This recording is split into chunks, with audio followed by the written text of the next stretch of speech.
बहुत बहुत धन्यवाद मित्रों हमारे यूट्यूब चैनल पर आने के लिए। मैं हूं आपका दोस्त दिलीप बामने और आप देख रहे हैं मेरा YouTube channel DVP special classes. और अभी तक आपने हमारे यूट्यूब चैनल को सब्सक्राइब नहीं किया है तो प्लीज़ कर लीजिए। इसी तरीके के और भी वीडियो में आप लोगों के लिए लाता रहूँगा। आज मैं कक्षा 10वीं सामाजिक विज्ञान लोकतांत्रिक राजनीति जो कि एक हमारी पुस्तक है उसका तीसरा अध्याय है लोकतंत्र और विविधता। इस अध्याय के सभी प्रश्नोत्तर मैं आज आप लोगों को इस वीडियो के माध्यम से बताऊंगा।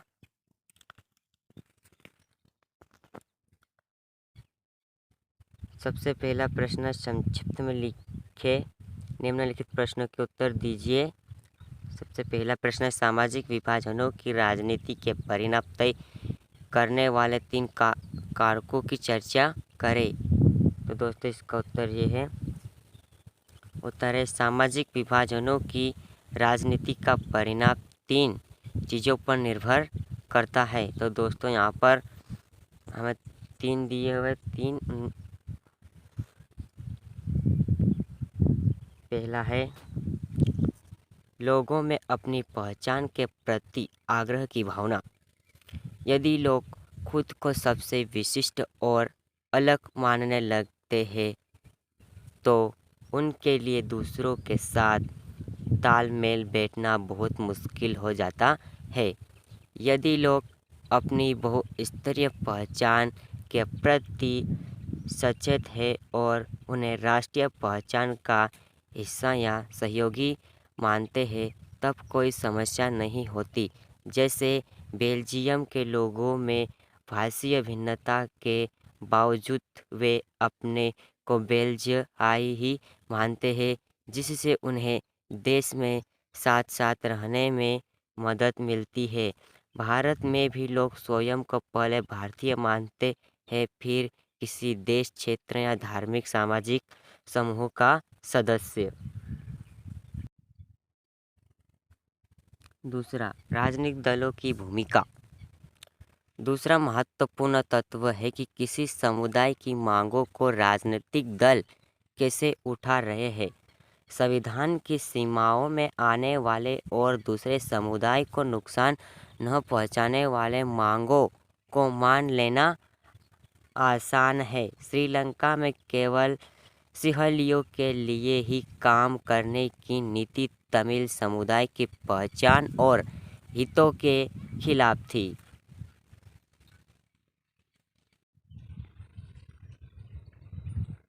तीसरा, सरकार का रुख। सरकार इन मांगों पर क्यों प्रतिक्रिया व्यक्त करती है, यह महत्वपूर्ण है। यदि शासन सत्ता में साझेदारी करने को तैयार हो और अल्पसंख्यक समुदाय की उचित मांगों को पूरा करने का प्रयास ईमानदारी से किया जाए तो सामाजिक विभाजन मुल्क के लिए खतरा नहीं बनते। यदि शासन राष्ट्रीय एकता के नाम पर किसी ऐसी मांग को दबाना शुरू कर देता है तो अक्सर उल्टा और नुकसानदेह परिणाम ही निकलते हैं।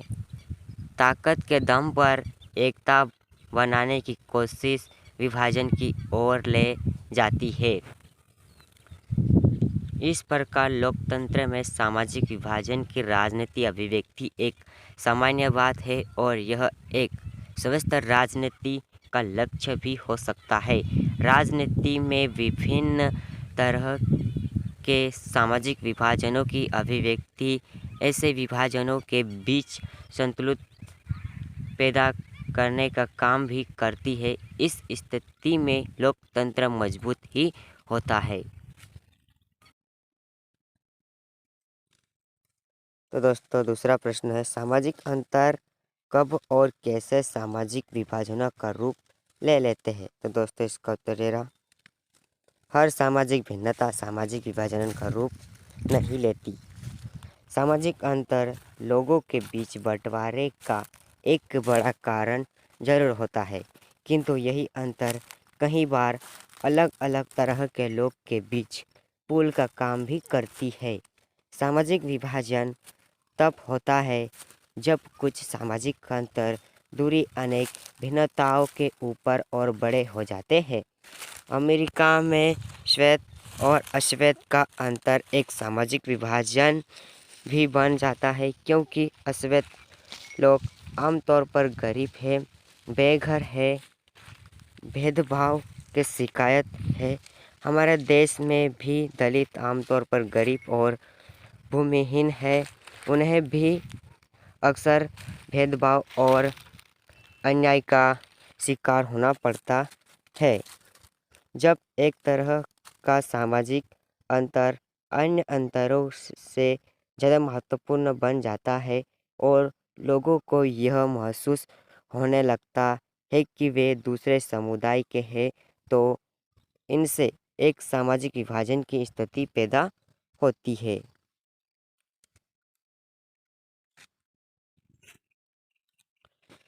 तीसरा प्रश्न है, सामाजिक विभाजन किस तरह से राजनीति को प्रभावित करते हैं? दो उदाहरण भी दीजिए। तो दोस्तों इसका उत्तर है, सामाजिक विभाजन और राजनीति का मेल काफ़ी खतरनाक और स्फोटक हो सकता है। लोकतंत्र में विभिन्न राजनीतिक दलों में प्रतिद्वंदिता का माहौल होता है। इस प्रतिद्वंदिता के कारण कहीं भी समाज फूट का शिकायत बन सकता है। यदि राजनीतिक इन दलों विभाजनों के हिसाब से राजनीतिक होड़ करने लगे तो इससे सामाजिक विभाजन राजनीतिक विभाजन में बदल जाएगा।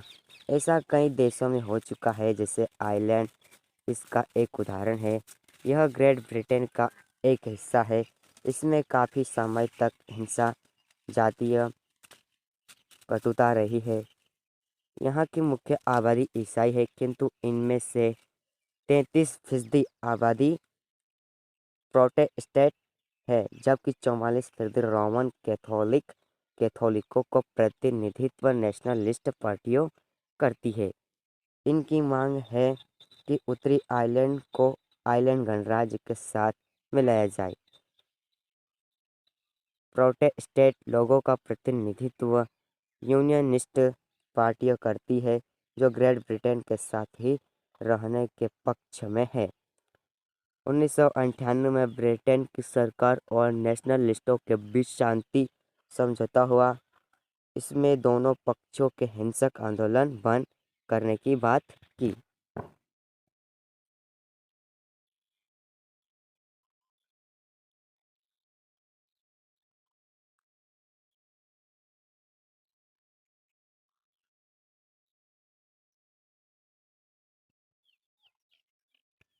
दोस्तों ये भी इसका उत्तर है। यूगोस्लाविया भी इसका एक उदाहरण है। यहाँ धार्मिक और जातीय विभाजन के आधार पर शुरू हुई राजनीतिक होड़ में यूगोस्लाविया कई टुकड़ों में बट गया। इन उदाहरणों से लगता है कि किसी देश में यदि सामाजिक विभाजन है तो उसे राजनीतिक में अभिव्यक्त नहीं होना देना चाहिए, किंतु राजनीतिक में सामाजिक विभाजन की हर अभिव्यक्ति फूट पैदा नहीं करती। लोकतंत्र में राजनीतिक दलों के लिए सामाजिक विभाजन की बात करना तथा विभिन्न समुदाय की उचित मांगों को जरूरतों को पूरा करने वाली नीतियाँ बनाना भी इसकी कड़ी का एक हिस्सा है।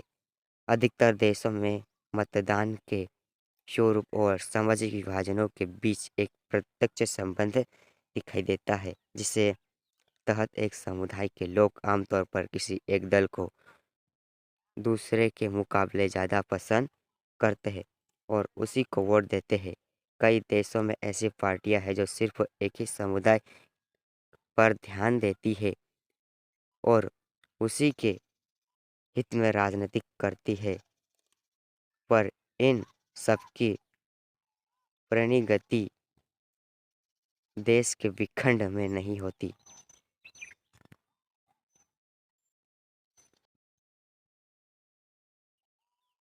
प्रश्न चौथा, सामाजिक अंतर गहरा सामाजिक विभाजन और तनाव की स्थिति पैदा करते हैं। सामाजिक अंतर सामान्य तौर पर टकराव की स्थिति तक नहीं पहुँच। दोस्तों इसका उत्तर है, अन्य अंतरों से महत्वपूर्ण सामाजिक अंतर गहरा सामाजिक विभाजन और तनाव की स्थिति पैदा करते हैं। सभी किस्म के सामाजिक अंतर सामान्य तौर पर टकराव की स्थिति तक नहीं जाते। प्रश्न 5वां, सामाजिक विभाजनों को संभालने के स्वधर्म में इनमें से कौन सा बयान लोकतांत्रिक व्यवस्था पर पूरा नहीं लागू होता? तो दोस्तों इसका उत्तर है घ, आखिरी वाला। लोकतंत्र सामाजिक विभाजनों के आधार पर समाज के विखंड की ओर ले जाता है।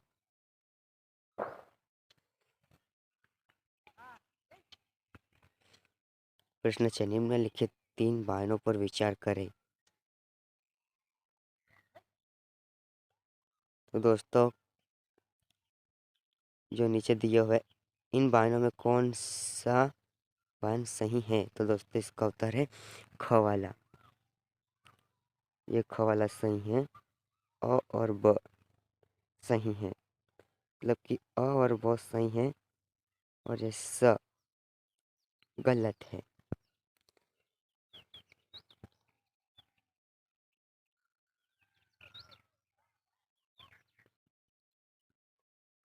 प्रश्न 7, निम्नलिखित बयानों को तार्किक क्रम में लगाइए और नीचे दिए गए कोड के आधार पर सही जवाब ढूंढें। तो दोस्तों इसका उत्तर है ख। सबसे ऊपर आएगा ब। ये इसी प्रकार से हमें लिखना है, क्रम से जमा कर ब से द ब स अ, इस प्रकार से। प्रश्न 8, निम्नलिखित में से किस देश को धार्मिक और जातीय पहचान के आधार पर विखंडन का सामना करना पड़ा? दोस्तों इसका उत्तर है भारत।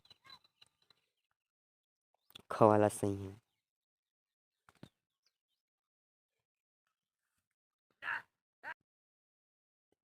दोस्तों हमारा प्रश्न 9 है, हमारा बहुत बड़ा है। ये प्रश्न 9 ये यहाँ तक पूछा जा रहा है 9, और ये यहाँ से इसका उत्तर शुरू हो रहा है।